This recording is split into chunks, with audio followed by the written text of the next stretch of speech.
Olá pessoal, bem-vindos ao Inglês que Cai na Prova. Para quem é novo, depois de assistir essa aula, corre nas aulas anteriores e não deixe de compartilhar, marcar pessoas e assistir os vídeos. Não só para a gente aprender, mas ao me ajudar a compartilhar, você me ajuda a manter esse programa aqui. Foi um esforço muito grande e houve boa vontade de um pessoal muito importante aqui do A Prova para fazer chegar para você de maneira gratuita essas dicas que eu trago aqui para você. Tá certo? Eu quero que esse trabalho continue para que a gente, Renato Baggio, professor Renato Baggio e o A Prova Concursos possamos cumprir com essa missão, tá certo? Eu e o A Prova Concursos queremos ser referência em ajuda para você conquistar os seus objetivos em concursos públicos no país. E já somos. Eu espero que você me ajude esse trabalho a continuar compartilhando os vídeos, tá? Então, olha só. Hoje eu quero te mostrar uma questão da FGV, conforme anunciado no teaser, conforme anunciado no encontro anterior, mas olha só a novidade, E aí, é possível que numa prova de múltipla escolha eu tenha coisas do tipo verdadeiro e falso? Essa é a novidade do encontro de hoje. Como a FGV conseguiu colocar dentro da prova dela uma questão de verdadeiro ou falso. Eu estou aqui no estúdio e estou vendo que estamos com um problema no ar-condicionado. Ele está pingando e daqui a pouco eu vou começar a derreter. Olha só que não está funcionando. Aí fica uma água ali, ó, e meu olho... Desculpa, vamos focar. Então o que acontece? Verdadeiro ou falso na prova da Fundação Getúlio Vargas? Isso mesmo, questão super bem construída de um texto também que fala da área de tecnologia. Vamos embora? Vamos fazer uma dinâmica um pouco mais agilizada hoje? Nós vamos ler o texto na íntegra, tá? Eu estou com ele aqui e eu quero que você tente ver o quanto você consegue captar desse texto sem interrupção, tá? Eu vou lendo aqui, você focado aí, você pode inclusive, se você não gosta, né, que a voz atrapalha a tua leitura, tem gente que gosta do silêncio. Tira o volume ali durante a leitura do texto e vai você lendo. Você pode inclusive pausar e fazer no seu tempo, tá? E aí a gente faz a nossa tradução, que não é uma tradução literal. Quem nos acompanha já sabe disso. Abomino tradução literal, porque justamente às vezes não faz sentido a tradução literal e porque a gente já sabe que uma mesma palavra tem vários significados. Só para você ter uma ideia, o Google Tradutor, quem já jogou um texto lá sabe que ele não traduz perfeitamente. Há muitas nuances de cada idioma do mundo para que ele faça uma tradução precisa, ainda que quando você coloque um texto inteiro, ele tenta pegar o contexto, né? Eles têm um robô muito bom para isso. Mas sabe como é que eles melhoram o serviço deles? Eu posso, e você pode, qualquer um pode, quando eu faço uma tradução lá, jogo lá e vejo que ele traduz errado, eu não gosto muito de usar o Google Tradutor por causa disso, mas o que eu acho legal que eles permitem que inclusive eu faça? Eu consigo sugerir uma tradução nova para aquele termo, para aquela expressão ou para aquela palavra dentro daquele contexto, ajudando outras pessoas quando elas vão, de repente, se deparar com a mesma expressão ou o mesmo vocabulário. Então isso é muito legal e o Google leva em consideração a sua opinião. Aí realmente se é passado por uma nova análise eu não sei, mas passa a ser sugerido como nova tradução. Eu sou muito... responsável quando eu faço esse tipo de coisa para colocar lá uma tradução que realmente seja pertinente. E não é raro a gente ir para o Google ou algumas pessoas perguntarem para nós, mas eu vi que lá no Google a tradução é tal. Eu entro lá, eu corrijo. A tradução das palavras em inglês é contextual. Bora ler o texto de maneira corrida agora, são 2 slides, e aí você depois sabe que eu vou traduzir ele contextualmente. Olha só. FGV, banca séria, banca importante, banca que eu conheço e gosto, tá? E ele diz assim, ó: If you think computers are quickly approaching true human communication, think again. Computers like Siri often get confused because they judge meaning by looking at a word's statistical regularity. This is unlike humans, for whom context is more important than the word or signal, according to a researcher who invented a communication game allowing only non-verbal cues, and used it to pinpoint regions of the brain where mutual understanding takes place.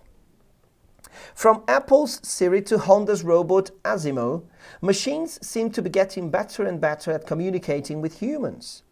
But some neuroscientists caution that today's computers will never truly understand what we are saying because they do not take into account the context of a conversation the way people do.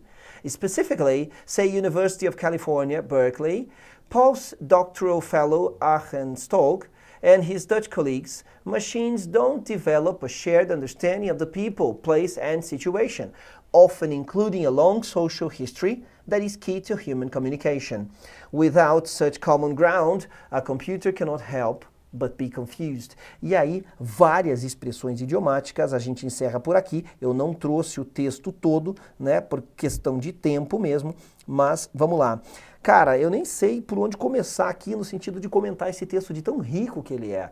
Ainda que um texto autêntico, a gente chama de texto original, o examinador não inventou esse texto para justificar a questão, ele vai numa fonte autêntica, né, nativa da língua e busca esse texto, que tem aqui expressões idiomáticas, questões que mexem com o significado, contextuais. E a ironia da história toda é que o texto fala sobre como máquinas se comunicam com os humanos, né? E faz uma crítica aqui, dizendo que justamente aquilo que eu defendia no começo desse encontro.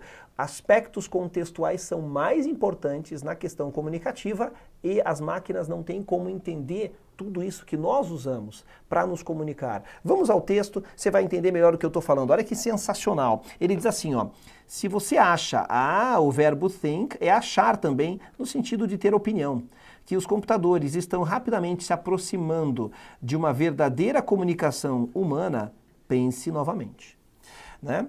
Computadores como, eu adoro quando isso acontece, você que nos acompanha há tempo já sabe que a palavra like, ela é muito pouco usada como verbo gostar, embora as redes sociais enfatizem muito essa tradução. A palavra like aqui é como, né, no sentido comparativo. Então, computadores como o Siri geralmente ficam confusos, né, se confundem, essa é a ideia do get confused, porque eles julgam, eles quem? Olha o pronome, eles, os computadores. Legal, né? Eles julgam o significado olhando para a regularidade estatística da palavra. Então, o que as máquinas fazem? Quantas vezes aquela palavra aparece, e ela vai julgar a partir de como ela aparece e quantas vezes ela aparece para julgar qual é o significado dela. O problema é que no inglês e no português também, uma palavra tem vários significados. A gente já sabe disso. Olha lá. Isto é diferente dos humanos. Olha que loucura agora a palavra like para você que ainda não sabia. Normalmente a palavra unlike, tá? Ela é usada para dizer algo improvável. Essa é a tradução. Eu adoro que uma FGV venha exigir de você uma outra interpretação a partir do contexto. Esse é o nível de uma banca séria. E o mais importante é você ter autoconfiança e autoestima tal que você fala, não, eu tô seguro que eu vou fazer uma tradução, apesar de eu nunca ter visto a palavra unlike ser usada como uma palavra diferente, eu vou fazer essa tradução porque é o que o contexto me pede. Cara, confia em você. Confia no teu instinto, naquilo que o teu cérebro está mandando você entender do texto. Veja, se like significa a palavra como, no sentido de parecido, eu sou como meu pai, eu sou como minha mãe, eu sou como os brasileiros, enfim. Então, dá uma ideia de igualdade, por que a palavra unlike, que tem um prefixo de negação, não pode ser a palavra diferente? Claro que é, e a banca está cobrando isso. Então o que ele falou? Ele está falando aqui que os computadores ficam confusos porque eles olham para o significado das palavras com base numa regularidade estatística da palavra. Isto é diferente dos humanos, for whom, para os quais, o contexto é mais importante do que a palavra ou o sinal. De acordo com o pesquisador, olha que importante, vai ter uma pergunta sobre isso, que inventou um jogo de comunicação permitindo somente dicas não verbais, permitindo somente pistas não verbais. Cues são dicas, pistas. O cara inventou um jogo de comunicação e para ele, nesse jogo, fica claro que o contexto é o elemento-chave da comunicação entre as pessoas, coisa que não acontece entre as máquinas, tá? E ele usou ele quem? Quem é it aqui? O jogo. O jogo. Ele usou o jogo para determinar, pinpoint é destacar. Sabe o que é quando você faz pinpoints no mapa? Você destaca pontos no mapa. Então pinpoint tem a ver com essa ideia de destacar. Então, ó, ele destacou regiões do cérebro onde o entendimento mútuo acontece. Tá? Então ele usou o jogo para fazer esse mapeamento. O cara é um pesquisador, tá? Legal? Aí ele diz assim, ó. Desde do computador Siri da Apple até o robô Asimo da Honda, as máquinas parecem estar ficando melhor e melhor em se comunicar com os humanos. Tá? E aqui a gente tem de novo algo que aconteceu no nosso encontro passado, verbo após uma preposição, eu sou obrigado a colocar o ing e esse ing não é algo que está acontecendo. Tá bom, aí ele fala, mas, conjunção importante, alguns neurocientistas alertam que ele usou a palavra caution, que todo mundo conhece como sendo a palavra cuidado. Sabe quando você vai assim num estabelecimento, tem a parte da rede elétrica pro lado de fora e uma caveirinha escrito caution ou warning, cuidado. Pois é, mas aqui ele usou como verbo. Então ele está dizendo o seguinte, ó, alguns neurocientistas alertam que os computadores de hoje nunca realmente entenderão, ó, o will é futuro, nunca entenderão o que nós estamos dizendo, porque eles não levam em consideração, tá aqui uma expressão idiomática, levar em consideração o contexto de uma conversa da maneira que as pessoas fazem. Tá? Então olha que bacana, texto rico, com conjunções, com expressões idiomáticas, e aí os caras estão dizendo, computadores não conseguem se comunicar como a gente, tá? Bom, e aí ele fala no futuro, que eles nunca farão isso de verdade. Especificamente, diz a Universidade da Califórnia, Berkeley, quem fala isso? Um cara, né? Fellow quer dizer uma pessoa chamado Arjen Stolk, que tem pós-doutorado lá em Berkeley, e os seus colegas holandeses, Dutch. Máquinas não desenvolvem um entendimento compartilhado das pessoas, né? Of the people, do lugar e da situação. Eles não têm um entendimento compartilhado, ou seja, eles não levam tudo em consideração. Quando você conversa com alguém, tem o lugar, tem a questão emocional envolvida, se a pessoa está bem ou não está, que tipo de conversa está acontecendo naquele lugar. São vários fatores subjetivos que interferem no processo comunicativo. As máquinas não levam em consideração isso, geralmente incluindo um histórico social longo. Você, às vezes, conhece uma pessoa, você sabe o histórico dela para saber como conversar com ela. Concorda que tem gente que não aceita brincadeira? Concorda que tem gente que se ofende fácil? É isso. E ele fala, ó, que tudo isso é chave para a comunicação humana. Tudo isso é importante para determinar. Sem tais such common ground, ou seja, sem tal senso comum, não traduz isso aqui ao pé da letra. Sem esse senso comum, um computador não pode evitar, mas ficar confuso, né? Cannot help but be confused. O cannot help aqui, olha que interessante essa expressão. Quando eu digo assim, I can't help dancing when I listen to music. Eu não consigo evitar de dançar quando eu escuto música. Essa expressão I can't help significa isso. Tá? É só um exemplo, porque eu não sou tão fanático por dança assim. Mas o que acontece?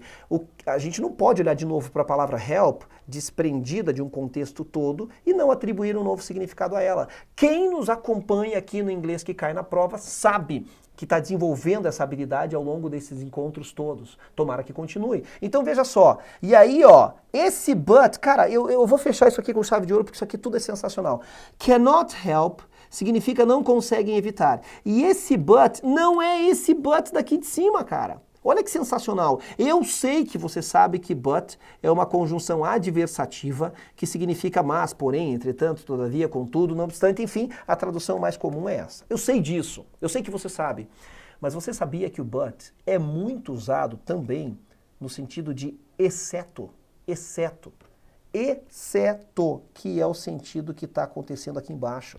Então ele está dizendo que os computadores, sem esse senso comum que envolve todos esses aspectos subjetivos da comunicação humana, não conseguem evitar, exceto ficar o quê? Confusos. Eles não conseguem. Então a computer cannot help, ela não consegue evitar, a ideia da frase toda é essa, ficar confuso. Ou seja, não consegue evitar tudo isso, exceto uma coisa. Aí ela consegue fazer, ficar confusa. Legal? Bacana demais. Adoro poder trazer significados novos para as palavras para você. Tá? E aí a gente vai para a nossa questão de verdadeiro ou falso. Claro, toda em inglês, batendo na gente com os dois lados da mão, como a FGV tem que fazer. Concurso público tem que ser difícil. Se for para todo mundo, não é processo seletivo. Tá? E a ideia é que seja difícil para os outros, não para quem acompanha o inglês que cai na prova. E aí olha só o que ele diz aqui, ó. Based on the summary provided for text 1, mark the statement below true or false. Ou seja, ele pede o verdadeiro ou falso para depois transformar numa questão de múltipla escolha. Sensacional essa ideia. E mais importante do que isso, tá? Aqui ele fala o seguinte, ó, ele fala que é um resumo. No começo do texto você viu que estava escrito summary, porque a prova da FGV de inglês ela é dividida em textos, né? Pelo menos essa aqui era texto 1 e texto 2. E o texto 1 era um resumo de uma matéria. Então, ele é bem específico em te direcionar para o texto correto para você responder. E aí ele diz assim, ó, bom, contextual clues are still not accounted for by computers. Então ele diz o seguinte, que dicas contextuais ainda não são consideradas pelos computadores.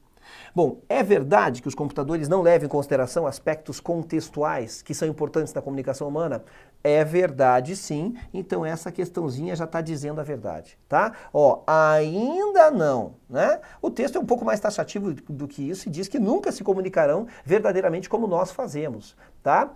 Mas a questão aqui é você também ter um entendimento dessa expressão dentro do item. A FGV cobra inglês no texto e no entendimento do item. Cara, é inglês o tempo inteiro. Sensacional? Eu gosto desse item que diz que as máquinas não entendem plenamente a nossa comunicação, porque você já reparou como algumas pessoas, só de se olhar, eu sou professor e dou aula em cursos presenciais também, e às vezes você fala alguma coisa, mulher tem esse sexto sentido bem apurado, e aí uma mulher ou uma menina, enfim, uma moça, ela só olha para outra, sabe aquela coisa assim, ela olha para outra e faz assim, ó, a outra responde. Cara, está havendo uma comunicação incrível. Como que isso acontece, nós homens não sabemos. Mas que de fato isso é prova de que a comunicação não precisa ser verbal. Meu Deus, cara, de certo deve haver até telepatia aí. Sensacional. Brincadeiras à parte, vamos para o próximo item que diz, ó, computadores are unreliable. Opa, de novo um prefixo de negação. Quem acompanha as aulas sabe, daí você vai criando um padrão na sua cabeça, que a palavra UN, que aqui não é United Nations, né, pode ser Nações Unidas, pode ser a abreviação de Nações Unidas, mas é um prefixo de negação. Então, se reliable é confiável, unreliable, então os computadores são não confiáveis. Por quê? Né? Ou seja, putz, como é que é a tradução? Unreliable. É aquilo que você não pode confiar, tá? Porque eles focam em padrões de linguagem. Verdade. Eles focam em alguns padrões, inclusive o texto fala que são padrões estatísticos, de regularidade do uso das palavras. Então esse item também é verdade, confere? E aí a gente diz que um jogo, olha aqui ó, has been invented. Sabe o que é lindo dessa estrutura? Isso aqui é present perfect. Present perfect, para quem não sabe o que é present perfect, olha, eu tenho um site meu, que é um site de treinamento de professores, chama-se Inglês de Professor, lá também tem muitos vídeos para você. Vídeos gratuitos, mas são vídeos mais focados, né, é um site voltado para professor, mas serve para aluno também. E ali eu falo um pouco do Present Perfect, mas não é um curso inteiramente completo, mas eu sugiro que você busque informação correta depois de ver o meu vídeo, porque eu faço uma crítica a quem posta coisa errada no YouTube, tá assim de gente que posta coisa balela sobre Present Perfect, eu fico possesso que uma pessoa transmita o conhecimento errado. A pessoa tem que ter responsabilidade quando ela põe a cara na tela, tá? Então é assim, ó, assiste o meu vídeo lá, vai ver umas dicas sobre Present Perfect que vai te motivar a buscar mais sobre isso, ou mesmo perguntar para mim, mas já orientado de maneira correta. É um tempo verbal que não pode ser traduzido ao pé da letra e que basicamente indica o passado. Não pode ser traduzido ao pé da letra. Para complicar mais, o examinador da FGV usou Present Perfect na voz passiva. Então olha o que ele diz, um jogo foi inventado com base nas palavras que as pessoas usam. Peraí, lá no nosso texto, ele fala aqui, ó, cadê onde ele fala de jogo? Vamos achar de novo. Tá na primeira parte? Tá, aqui, ó. Deixa eu limpar o slide, ó. Ele fala que o cara inventou um jogo permitindo somente dicas não verbais. Não verbais. Então ele diz aqui que um jogo foi inventado com base nas palavras que as pessoas usam. Não, não tem palavra, é não verbal. Então esse item é falso. Opa, ficou fácil da gente identificar agora, mas realmente cada item exigindo bastante conhecimento, tanto de vocabulário quanto de estrutura. É isso, você me encontra nas redes sociais aqui, pelo Aprova Concursos no Inglês que Cai na Prova, no YouTube, você encontra pelo meu nome também, se você digitar Renato Baggio, eu tô no Face, aliás eu tenho 2 páginas e um perfil, eu tô no Twitter eu não uso muito, tá? Eu tô lá, mas eu não uso. Instagram, com o nome de, acho que acha mesmo, Renato Baggio Berbix. Que mais? Instagram, Facebook, YouTube, eu tô lá e eu tô lá para te ajudar no que você precisar, certo? Só reforçando o recado do nosso encontro passado, compartilhe, ajude mais pessoas a ver esses vídeos para que este programa continue. I see you, até o nosso próximo. Tchau, tchau!